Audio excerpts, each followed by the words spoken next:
Bab 1. Persahabatan di atas awan ilusi kebahagiaan. Mawa dan Fami adalah pasangan yang serasi, dikelilingi kebahagiaan. Pernikahan mereka terasa sempurna, dan Fami adalah suami idaman. Sahabat karib Mawa, Inara, adalah pelengkap sempurna dalam hidup mereka. Inara selalu ada, menjadi pendengar setia, pemberi nasihat, dan bahkan kakak bagi Mawa yang yatim piatu. Kehidupan sehari-hari. Fami, ingat tidak? Dulu waktu kita pacaran, Inara yang membantuku membeli kemeja untuk kencan pertama kita. Kenang Mawa suatu malam, tertawa kecil. Inara yang manipulatif. Tentu saja, aku kan tahu selera Mawa yang paling bagus. Sahut Inara penuh senyum, melirik Fami sekilas. Tapi, Fami, kamu benar-benar berubah ya. Dulu kaku sekali, sekarang romantis begini. Mawa beruntung punya kamu. Dalam hati Inara, Mawa yang beruntung. Seharusnya aku yang beruntung mendapatkan pria sebaik ini. Mawa, yang polos dan tulus, tidak menyadari tatapan iri dan hasrat tersembunyi Siska setiap kali ia memuji Fami. Ia hanya melihat sahabat yang ikut berbahagia atas kebahagiaannya. Bab 2. Retakan halus di dinding kepercayaan. Perlahan tapi pasti, ada yang berubah. Inara semakin sering berkunjung saat Mawa tidak ada di rumah. Alasannya selalu sekalian lewat. Fami yang biasanya kaku dan cuek, menjadi lebih perhatian pada Inara. Pemicu kecurigaan, suatu sore, Mawa pulang lebih awal dan menemukan Inara sedang duduk di sofa ruang tamu, rambutnya sedikit acak-acakan. Sementara Fami buru-buru merapikan kemejanya. Loh, Inara, ada apa? Kok tidak bilang mau datang? Tanya Mawa. Keningnya berkerut. Oh, Mawa, kebetulan lewat saja. Tadi Fami membantuku membetulkan keran dapur yang bocor. Jawab Inara, suaranya sedikit gugup. Aku baru saja mau pulang kok. Fami hanya mengangguk, tidak menatap mata Mawa. Fami mulai sering lembur. Aroma parfum wanita samar-samar tercium di kemejanya. Suatu malam, Mawa menemukan tiket bioskop untuk 2 orang di saku celana Fami. Dengan tanggal yang sama saat Fami bilang ada meeting penting. Fami, ini apa? Tanya Mawa, menahan gejolak di dadanya. Oh, itu tiket lama. Sayang, aku lupa membuangnya. Jawab Fami cepat, mengambil tiket itu dan meremasnya. Jangan curigaan begitu dong.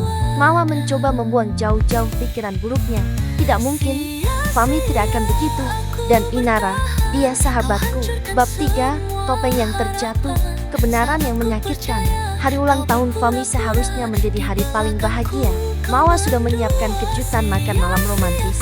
Ia pulang kantor lebih awal dengan hati berbunga-bunga, membawa kue dan kado spesial. Ketika pintu kamar tidur terbuka, dunia Mawa runtuh. Inara berdiri di depan cermin, mengenakan gaun tidur satin merah milik Mawa. Rambutnya yang basah menandakan baru selesai mandi. Fami berdiri di belakangnya, memeluk Inara dari belakang, mencium pundaknya. Mata Mawa melebar. Kue di tangannya jatuh, pecah berantakan di lantai. Inara dan Fami menoleh. Wajah mereka pucat pasi. Mawa, ini tidak seperti yang kamu lihat, seru Andra, mencoba mendekat. Mawa mengangkat tangan, mencegahnya. Tidak seperti yang kulihat, aku melihat kalian di kamarku, dengan bajuku. Suara Mawa bergetar hebat. Inara akhirnya angkat bicara, seringai tipis muncul di bibirnya. Kenapa? Mawa, kaget. Kau kira hanya kamu yang bisa bahagia? Kamu terlalu sibuk jadi istri yang sempurna sampai lupa kalau Fami itu laki-laki yang butuh perhatian lebih. Kamu terlalu mandiri, terlalu kuat. Laki-laki seperti Fami butuh wanita yang bisa mereka lindungi, yang bisa mereka manjakan. Maksudmu, wanita lemah yang gampang dimanipulasi sepertimu, balas Mawa, suaranya kini dingin. Jadi, selama ini semua nasihatmu tentang bagaimana menjaga pernikahan, itu semua adalah skenario busuk untuk merebut suamiku. Fami akhirnya angkat bicara, suaranya lirih. Mawa, aku minta maaf. Aku tidak bisa menahan perasaanku pada Inara. Dia mengerti aku.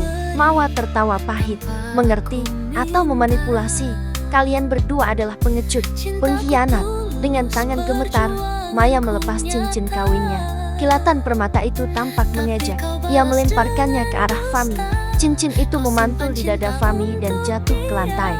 Kalian berdua pantas mendapatkan satu sama lain, ucap Mawa. Matanya berkaca-kaca namun penuh api. Seorang pecundang yang tak tahu terima kasih, dan seorang ular berwajah malaikat. Sekarang, keluar dari rumahku. Sekarang juga. Inara dan Fami terdiam, terpaku oleh kekuatan amarah Mawa. Bab 4. strategi balas dendam yang elegan. Mawa tidak menangis meraung-raung setelah mereka pergi. Ia justru mengumpulkan semua kekuatannya. Malam itu, ia menelpon seorang pengacara handal. Tindakan cepat, Mawa tahu. Rumah itu dibeli atas nama dia dan Fami.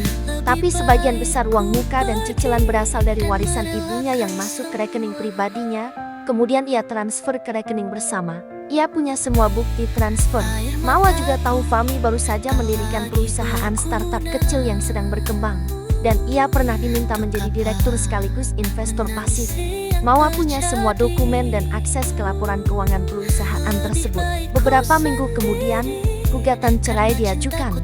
Fami dan Inara terkejut saat pengacara Mawa menuntut pembagian aset yang sangat tidak adil bagi Fami dan juga menuntut saham Fami di perusahaan startupnya. Panggilan telepon, Mawa.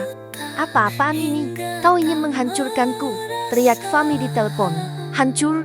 Kamu yang memulai kehancuran ini. Fami, jawab Mawa tenang. Rumah itu, sebagian besar adalah warisan ibuku. Perusahaanmu itu, aku investor pasif, dan aku punya hak atas keuntungan serta sahamku. Anggap saja ini, biaya atas pengkhianatan kalian. Inara, yang kini tinggal bersama Fami di apartemen sewaan kecil, juga menelpon. Mawa, kau tidak punya hati. Bagaimana bisa kau melakukan ini pada sahabatmu sendiri? Sahabatku tidak akan tidur dengan suamiku. Inara, balas Mawa dingin. Sekarang rasakan, bagaimana rasanya kehilangan segalanya karena perbuatanmu sendiri. Aku tidak butuh dendam murahan, tapi keadilan. Tekanan dari gugatan Mawa membuat Fami panik. Perusahaan startupnya terancam bangkrut karena Mawa mengancam akan membongkar beberapa permainan laporan keuangan kecil yang pernah Fami lakukan yang Mawa ketahui karena posisinya sebagai investor pasif. Fami harus menjual sahamnya dengan harga murah untuk membayar tuntutan Mawa dan biaya pengacara. Rumah mereka dijual, dan sebagian besar uangnya jatuh ke tangan Mawa. Rahmi dan Inara yang kini terikat hutang, harus pindah ke sebuah rumah kontrakan kecil, jauh dari kemewahan yang dulu mereka impikan. Bab 5. Kebangkitan dan takdir baru. Mawa, setelah melewati masa-masa sulit, bangkit dengan kepala tegak. Ia menjual rumah lamanya dan membeli apartemen impian dengan pemandangan kota. Ia fokus pada karirnya dan mencapai puncak kesuksesan. Rasa sakit hatinya berubah menjadi kekuatan. Setahun kemudian, Mawa mendengar kabar. Hubungan Fami dan Inara hancur berantakan. Tanpa uang dan kemewahan, sifat asli mereka muncul. Inara mengeluh Fami tidak bisa memberinya kehidupan yang layak, dan Fami menyalahkan Inara atas semua masalah yang menimpa mereka. Mereka berpisah dengan penuh kebencian. Beberapa tahun berlalu, Mawa, kini seorang wanita karier sukses yang memancarkan aura percaya diri dan kebahagiaan, bertemu dengan seorang pria bernama Yoga. Yoga adalah seorang arsitek yang ramah, cerdas, dan yang terpenting, tulus. Yoga tidak hanya mencintai Mawa apa adanya, tetapi juga menghargai kekuatan dan kemandiriannya. Ia adalah pria yang tidak berusaha mengubah Mawa, melainkan mendukung setiap langkahnya. Mereka memulai hubungan yang sehat, penuh tawa, dan saling menghargai. Yoga melamar Mawa di sebuah bukit dengan pemandangan kota yang indah, memberikan cincin sederhana namun penuh makna. Mawa, aku tahu masa lalumu mungkin tidak mudah, tapi aku berjanji, aku akan selalu menjadi rumah yang aman bagimu, tempat hatimu bisa tenang, kata Yoga, berlutut. Mata Mawa berkaca-kaca, kali ini bukan karena kesedihan, melainkan kebahagiaan. Ya, Yoga, aku mau. Mawa akhirnya menemukan kebahagiaan sejati. Ia belajar bahwa pengkhianatan adalah duri tajam, tetapi dari duri itu, tumbuh bunga kebahagiaan yang jauh lebih indah dan kuat. Ia tidak hanya membalas dendam, tetapi juga menemukan kembali dirinya dan takdir yang jauh lebih baik.